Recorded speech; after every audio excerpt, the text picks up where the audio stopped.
warahmatullahi wabarakatuh. Perkenalkan, saya Cusul Cotimas sebagai moderator kelompok 10. Pelaku korupsi dihukum mati karena mereka adalah seburuk-buruk pencuri. Penasaran nggak sama yang akan kita tampilkan ini? Pembahasan materi pendidikan anti korupsi yang akan dilanjutkan kepada teman saya bernama Yasmin Alifah. Menurut Kamus Besar Bahasa Indonesia atau KBBI, pengertian korupsi adalah penyelewengan atau penyalahgunaan uang negara, perusahaan, organisasi, yayasan, dan sebagainya untuk keuntungan pribadi atau orang lain. Sementara itu, menurut hukum di Indonesia, korupsi adalah perbuatan melawan hukum dengan maksud memperkaya diri sendiri atau orang lain, baik perorangan maupun korporasi yang dapat merugikan keuangan negara, perekonomian negara. Presentasi ini akan dilanjutkan oleh Sidik. Apa itu pendidikan anti korupsi? Pendidikan anti korupsi merupakan tindakan untuk mengendalikan dan mengurangi korupsi dan mendorong generasi mendatang untuk mengembangkan sikap menolak secara tegas terhadap suatu bentuk korupsi.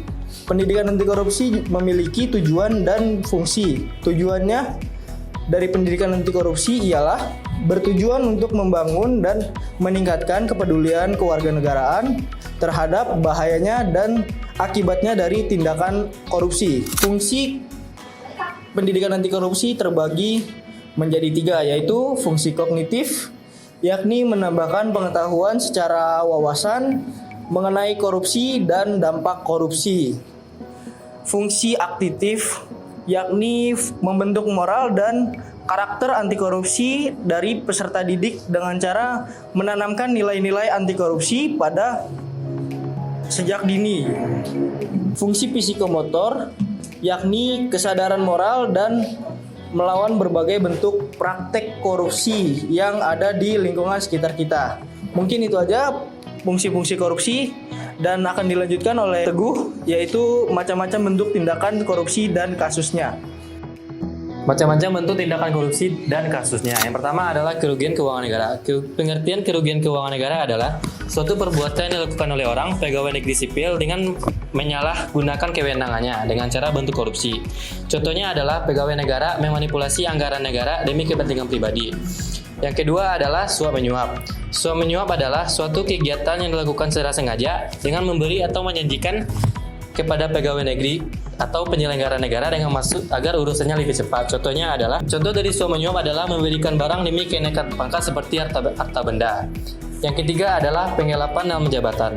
Penggelapan dalam jabatan adalah kegiatan yang dilakukan oleh seorang pejabat dengan sengaja menggelapkan uang atau surat-surat penting agar melindungi pemberi suap. Contohnya adalah seorang penegak hukum menghancurkan barang bukti suap agar pelaku dapat terbebas dari hukuman. Yang keempat adalah pemerasan. Pemerasan adalah kegiatan atau perbuatan yang dilakukan oleh penawar jasa atau petugas layanan secara aktif menawarkan jasa atau meminta imbalan kepada pengguna jasa untuk mempercepat layanannya. Contohnya adalah pegawai pembuat EKTP meminta anggaran Rp50.000 padahal pemerintah tidak meminta anggaran. Yang kelima adalah perbuatan curang. Perbuatan curang adalah kegiatan yang dilakukan demi mementingkan kepentingan pribadi tetapi membahayakan orang lain. Contohnya adalah pegawai negeri menyerobot tanah negara sehingga merugikan orang lain. Yang keenam adalah benturan kepentingan dalam pengadaan. Benturan kepentingan dalam pengadaan adalah penyelenggara negara secara langsung atau tidak langsung dengan sengaja turut serta dalam pemborongan, padahal ia ditugaskan untuk mengurus atau mengawasinya. Contohnya adalah pegawai pemerintahan menyertakan perusahaan keluarganya untuk terlibat proses tender dan mengupayakan kemenangannya. Yang ketujuh adalah gratifikasi. Gratifikasi secara pasal 12B ayat 1 adalah pemberian suap apabila berhubungan dengan jabatannya yang berlawanan dengan kewajiban dan tugasnya. Contohnya adalah seorang pengusaha yang memberikan sebagian hartanya untuk bupati demi tujuan dan mendapatkan proyek daerah setempat. Berikut adalah kasus-kasus korupsi di Indonesia. Kasus-kasus korupsi terbesar di Indonesia adalah kasus korupsi PT Asabi. Jumlah kerugian yang diperoleh adalah jumlah kerugian yang ditanggung adalah 2,3 triliun rupiah. Yang kedua adalah kasus korupsi Jiwasraya. Jumlah kerugian bagi negara mencapai 13 triliun rupiah. Yang ketiga adalah kasus korupsi Bank Senturi. Jumlah kerugian mencapai 6,76 triliun rupiah. Yang keempat adalah kasus korupsi Pelindo II. Jumlah kerugian mencapai 6 triliun rupiah. Yang kelima adalah kasus korupsi Kota Waringin Timur. Jumlah kerugian mencapai 5,8 triliun rupiah. Yang keenam adalah kasus korupsi BLBI atau Badan Likuiditas Bank Indonesia. Kerugian mencapai 4,58 triliun rupiah. Yang ketujuh adalah kasus korupsi EKTP. Kerugian mencapai 2,3 triliun rupiah. Yang kedelapan adalah kasus korupsi Ambalang. Kerugian mencapai 706 miliar rupiah. Baiklah, materi selanjutnya akan disampaikan oleh Arisya. Dasar hukum pemberantasan korupsi dan sejarah tingkat mengenai KPK serta tugas dan wewenang. 1. Ketetapan MPR nomor 10/MPR/1998 tentang penyelenggaraan negara yang bersih dan bebas KKN. 2. Undang-Undang nomor 3 tahun 1971 tentang pemberantasan tindak pidana korupsi. 3. Undang-Undang nomor 28 tahun 1999 tentang penyelenggaraan negara yang bersih dan bebas KKN. 4. Undang-Undang nomor 31 tahun 1999 tentang pemberantasan tindak pidana korupsi. 5. Undang-Undang nomor 20 tahun 2001 tentang pemberantasan tindak pidana korupsi. 6. Peraturan Pemerintah Nomor 71 Tahun 2000 tentang tata cara pelaksanaan peran serta masyarakat dan pemberian penghargaan dalam pencegahan dan pemberantasan tindak pidana korupsi. 7. Undang-Undang Nomor 30 Tahun 2002 tentang Komisi Pemberantasan Tindak Pidana Korupsi KPK.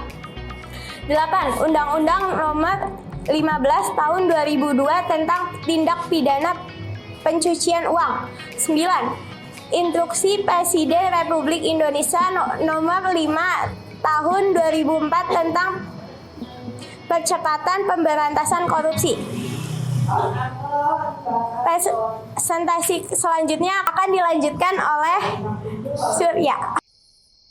Sejarah singkat mengenai KPK. KPK adalah singkatan dari Komisi Pemberantasan Korupsi. Komisi Pemberantasan Korupsi sebenarnya sudah menjadi wacana sejak zaman Presiden B.J. Habibie pada tahun 1999. Pada saat itu, Presiden Habibie mengeluarkan Undang-Undang Nomor 28 Tahun 1999 yang mengatur tentang penyelenggaraan negara yang bersih dan bebas dari korupsi, kolusi, dan nepotisme KKN. Tugas dan wewenang KPK. Tugas KPK ada diatur dalam Undang-Undang Nomor 30 Tahun 2002 Tahun Pemberantasan Tindak Pidana Korupsi, yaitu 1.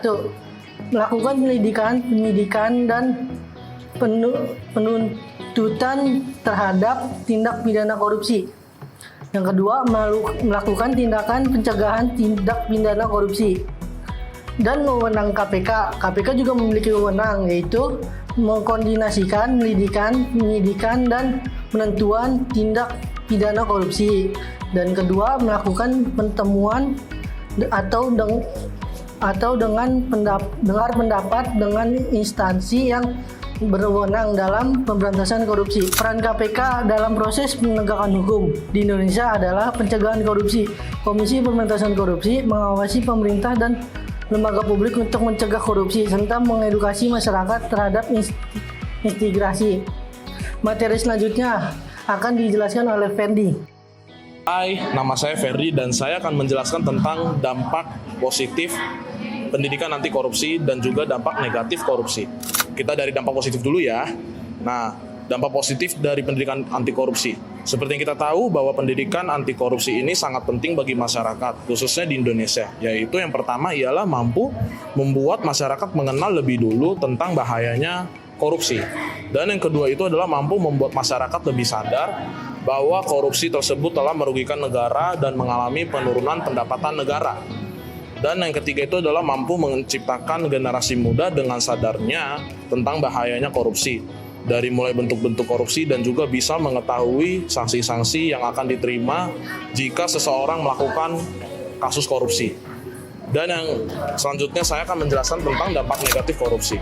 Nah, dampak negatif ini ialah bisa meningkatkan kemiskinan berdasarkan klasifikasi Badan Pusat Statistik dibagi menjadi 4 kategori, yaitu adalah yang pertama itu adalah kemiskinan absolut. Warga dengan pendapatan di bawah garis kemiskinan atau tidak cukup memenuhi kebutuhan pangan, sandang, papan, kesehatan, perumahan, dan pendidikan yang dibutuhkan untuk dapat hidup dan bekerja dengan layak. Dan yang kedua itu adalah kemiskinan relatif, yaitu merupakan kemiskinan yang terjadi karena pengaruh kebijakan yang dapat menyebabkan ketimpangan pendapatan. Standar kemiskinan relatif ditentukan dan diterapkan secara subjektif oleh masyarakat. Dan yang ketiga itu adalah kemiskinan kultural, yaitu merupakan kemiskinan yang disebabkan oleh faktor adat atau budaya yang membelenggu sehingga tetap berada dalam kondisi miskin gitu. Dan yang keempat itu adalah kemiskinan struktural, merupakan kemiskinan yang terjadi akibat ketidakberdayaan seseorang atau sekelompok masyarakat tertentu terhadap sistem yang tidak adil, sehingga mereka tetap terjebak dalam kondisi kemiskinan. Nah, korupsi yang berdampak pada perekonomian menyumbang banyak untuk meningkatnya kemiskinan masyarakat di sebuah negara.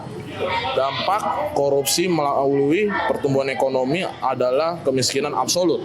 Sementara dampak korupsi terhadap ketimpangan pendapatan memunculkan kemiskinan relatif.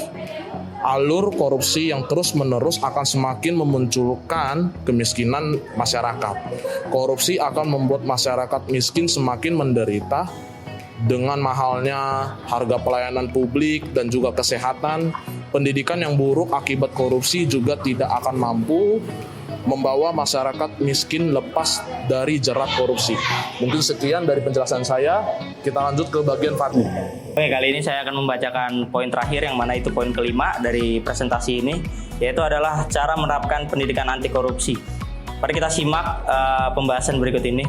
Oke, cara menerapkan pendidikan anti korupsi berikut ada beberapa cara untuk pewujudan pendidikan anti korupsi di sekolah maupun di masyarakat. Yang pertama yaitu siswa berlatih melalui kantin kejujuran. Kedua, siswa berlatih mengoreksi sendiri tugas atau latihan-latihan yang diberikan oleh guru maupun dosen di sekolah atau universitas. Yang ketiga, siswa berlatih mengidentifikasi karakter jujur. Yang keempat, sekolah memberikan ekstrakurikuler khusus untuk para siswa dan mahasiswa. Yang kelima dan poin terakhir adalah siswa dan guru memahami manfaat kejujuran dan disiplin di lingkungan sekolah. Ya. Sekian presentasi dari kelompok kami. Wassalamualaikum warahmatullahi wabarakatuh.